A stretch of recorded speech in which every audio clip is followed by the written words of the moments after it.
Struggling to find your sort code on Wise? Let me show you exactly where it is in under a minute.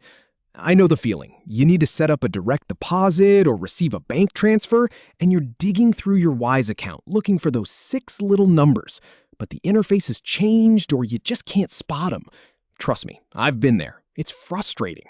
But once you know where to look, it's honestly super simple. So let's walk through it together right now.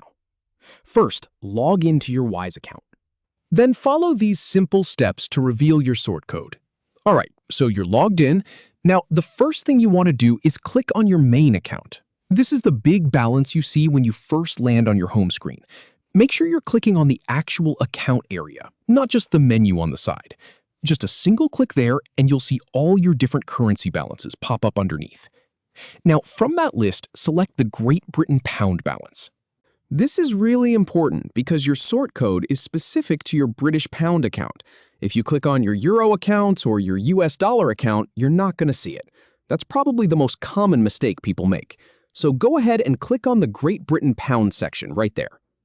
Once you're looking at your British pound balance details, you'll see your account information displayed.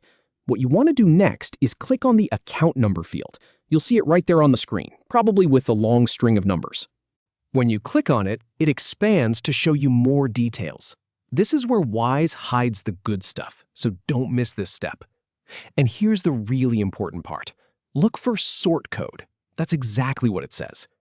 Once you've expanded that account number section, your sort code will be displayed clearly on the screen. It's those 6 digits, usually grouped into 3 pairs with dashes. In my experience, people sometimes overlook it because they're scanning for a long number. But the sort code is short and sweet, right there in front of you. And that's it. Seriously. From being completely lost about where that number went to having it in your hands in a matter of seconds. I've tested this process myself on the latest version of Wise, and it works every single time. Now you can set up that direct deposit, share your bank details with confidence, or just breathe a sigh of relief that you don't have to hunt for it again. Bookmark this spot in your account because you'll probably need it again. If this helped, share it with a friend who also uses Wise because I guarantee they've had the same question. Thanks for watching.